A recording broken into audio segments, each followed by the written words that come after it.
බලකාර නම්බුකාර මුදල් බාර පට්ටි බාර මගේ ගම්බාර අප්පච්චි ඇතුළු 4.33 කෝටියක් දෙයි හාමුදුරන් වහන්සේලාගේම පිහිටයි ඔබ හැම දිනාටම. ඉතින් යහපත් දවසක් උදා වේවා. ඉතින් මේ වීඩියෝ එක මා ගෙන එන්නට හිතුවේ මගේ දරුවනේ මේ අධික වැඩත් එක්ක. ඒ වගේම තමා අද බොහෝ දරුවන් පිරිසක් මාතර සිටත් ඒ වගේම ගාල්ලේ සිටත් කතා කරලා ඇහුවා මෑණියනි අපිට අඳුන් මාලාවක් එහෙම නැත්නම් අඳුනක් කරහා වැඩ කරගැනීමේ හැකියාව තියෙනවා කියලා යම්කිසි ස්ථානයකින් කිව්වා කියලා. මෙහෙමයි දරුවනේ ඔබ හිතනවාද ඔබට කියන්නේ කොමන හෝ දෙයක් බලන්න ගිහිල්ලා Tamanට මේ අඳුන් වරම් මාලාවක් තියෙනවා කිව්ව පමණින් අඳුනක් බලා ගැනීමේ හැකියාව තියනවද? නැහැ දරුවනි. අනිවාර්යෙන් තමන් බලන්න තමන්ට මේ වරම් මාලාවක් වේවා එහෙම නැත්නම් මේ ආරුඩයක් සම්බන්ධව කියන්නේ කොම්මන කියන්නේ දෙයක් ගත්තත් ඒ කියන්නේ වරන් සම්බන්ධව ගත්තම තමන් බලන්න තමන්ට අනිවාර්යෙන් පිහිටක් මේ දෙවි දේවතාවන් හරහා ගන්න පුළුවන්ද කියලා. මොකද පුතේ දැන් මේ තමන්ට එහෙම කරන්න බැහැනේ කිව්වට ඒ කියන්නේ තමන්ට මේ ආත්මේ එහෙම නැත්නම් පෙර සංසාරේ මිය ගිය ඥාති කෙනෙක් කුමන හෝ දෙවි කෙනෙක් යටතේ වරමක් අරන් එන්න ඕනේ. එහෙම නැතුවට තමන්ට ආසාව තිබ්බත් බෑ. ඒ කියන්නේ ඒවට නියමිත වෙලා වෙන්න ඕනේ. ඒ වගේම තමන්ගේ ඥාතියගේ පින, තමන්ගේ පින, ඒ වගේම තමන්ගේ හැම දෙයක්ම ඉස්මතු වෙන්න ඕන. ඉතින් අනිත් කාරණාව වන්නේ එහෙම තමන්ට අඳුනක් පේනවා කියලා කිව්වොත් තැනකින් තමන් බලන්න ඕනේ තමන්ට ආවේනික අඳුන් මාලාව සකස් කරගන්න ඕන. ඉතින් දැන් මේ දරුවන් කිහිප දෙනෙක් ඇහුවා මෑණියනි අපිට ගන්න වට්ටෝරු ටික දෙන්න බැරිද කියලා. පොතේ මෙහෙමයි මම නම් සාමාන්‍ය අනිත් ඇදුරු තුමන් ගැන ඒ වගේම මෑණිවරු කියන්න දන්නේ නැහැ. බොහෝ දුරට මම නම් ඒ වට්ටෝරු පිටට දෙන්නේ නැහැ. ඒ කියන්නේ අඳුනක් සකස් කරලා දෙන එක වෙනයි. නමුත් ඒ ගන්න ඖෂධ වර්ග මම එක එක්කෙනාට දෙන්න යන්නේ නැහැ. ඒ කියන්නේ දැන් අනිත් එක මේක මේ දුරකථනයකින් අහලානේ පුතේ. එහෙම මේ මට දෙන්න බැහැනේ. එහෙම Tamante යම්කිසි වරමක් සම්බන්ධව එහෙම නැත්නම් මේ වරන් සම්බන්ධව කුමන හෝ දෙයකට පැමිණෙනවා නම් මගේ දෙවලට පැමිණෙන්න.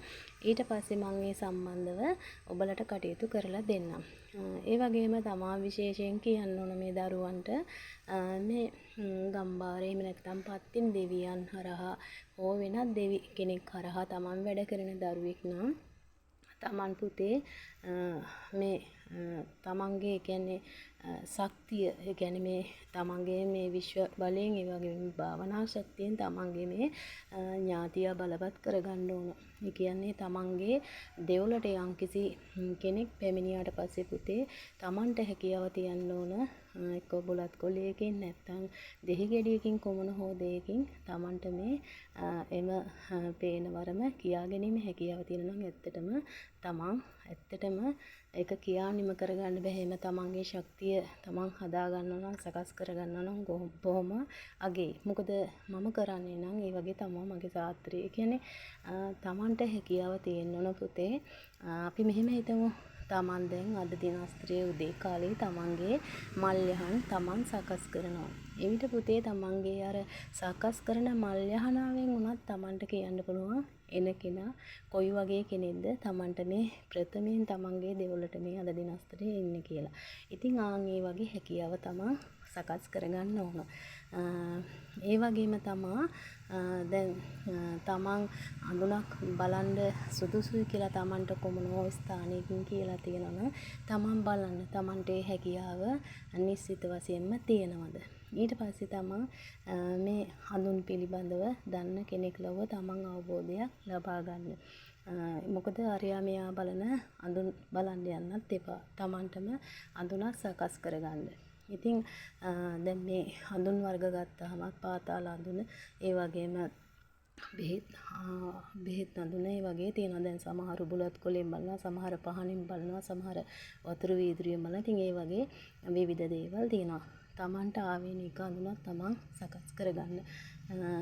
ඉතින් ඒ වගේ තමයි මම වැඩි දිගට මේ වීඩියෝ එක ගෙනියන්නේ නැහැ. මොකද මට අධික වැඩත් එක්ක තමයි මේක මම මේ අද මේ වමනාම නිසා මේ වීඩියෝ එක කරේ. ඉතින් ඔබට යම්කිසි අඳුම් සම්බන්ධව වේවා වරන් සම්බන්ධ වේවා කුමන හෝ ප්‍රශ්නයක් ඒ කියන්නේ තිබේ නම් පුතේ මට දුරකථනය මගින් පිළිතුරු දීමට හැකි. කියන්නේ පොඩි ඒ කියන්නේ ඉඩකඩක්. මොකද Tamanට නිසියාකාරව ඒ කියන්නේ Tamanගේ මේ වරමක් වේවා අඳුනක් වේවා සකස් කරගන්න උවමනා නම් Taman පැමිණෙන්න දෙවලට. ඉතින් ඒ වගේ තමයි Taman මේ හිතපු විදියට අඳුන් හදාගෙන බලන්න යන්නත් එපා. මොකද මේ අඳුන බලනවා කියන්නේ පුතේ සමහර වෙලාවට මෙහෙමයි.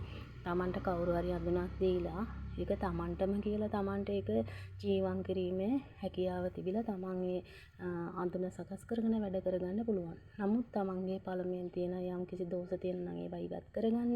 ඒ වගේම Taman දැන තියාගන්න ඕන මේ අඳුන දිෂ්ටි කරන්න ඕන. ඒ වගේම මේ දෙවියන්ට ආරාධනා කරන මේ සෑම දෙයක්ම දැනගෙන කටයුතු කරන්න කියලා ඔබෙන් ඉල්ලනවා. ඉතින් අද මං දීර්ඝ කරන්නේ මගේ දරුවනේ මේ වීඩියෝ එක. මොකද මට බොහෝ වැඩ තියෙනවා. ඉතින් ඔබ හැම දිනාටම කියන්නේ කොමන හෝ වරම්මාලාවක් තිබිලා එකපාරට එහෙම තමා දන්නේ නැතුව කරන්න යන්න එපා. දන්න කෙනෙක් දැනගෙන ඒ කටයුතු කරන්න අවබෝධයක් ලබාගෙන ඒ කියන්නේ අනිත් එක තමා මේ තමන් වරන් දරුවෙක් නම් මේ ආරුවේටම සිර වෙලා ඉන්නත් එපා. තමන් කොමන හෝ දෙයක් ඉගෙන ගන්න. ඒ කියන්නේ දැන් සමහර වරන් ගත්තාම අවුරුදු 5යි 6යි ඉවරයි. ඊට පස්සේ තමන් කිසි දෙයක් කරගන්න බෑ. ඉතින් මේ තමන්ට කලිනුත් මම ඒ පිළිබඳ බොහෝ වීඩියෝ කරලා තියෙනවා බලන්න. ඉතින් මාගේ වීඩියෝ බොහෝ දරුවන් බලලා තියෙනවා. ඉතින් කමෙන්ට් කරලා තියෙනවා, සබ්ස්ක්‍රයිබ් කරලා තියෙනවා. ඉතින් ගොඩක් පිං. ඒ වගේම ඉදිරියටත් මගේ වීඩියෝ බලන්න. ඉතින් ඔබ යම්කිසි අවබෝධයක් ලබා ගන්නවා කියලා හිතනවා. ඉතින් ඔබ හැම දිනාටම නිදුක් නිරෝගීව සුබම සුබ දවසක් වේවා. ඒ වගේම තමන්ගේ වරන් හිර තියෙනවා නම් ඒ වරන් හිර උතුම් බුදු සරණින් නැති වේවා. ඒ වගේම තමන්ට තමන්ගේ ඥාතියා බලවත් වේවා, දේවල් බලවත් වේවා, නිදුක් නිරෝගී සැප සම්පත් ලැබේවා. ඒ වගේම අවිහිකම් දුරු වේවා. තමන්ගේ මේ දෙවලට සේනාව නැත්තම් සේනාව පැමිණෙත්වා. ඉතින් උතුම් බලකාර අප්පච්චි ඇතුළු 4 වරන් 33 කෝටිය දේ හාමුදුරන් වහන්සේගේම පිහිටයි ඔබ සෑම දිනාටම.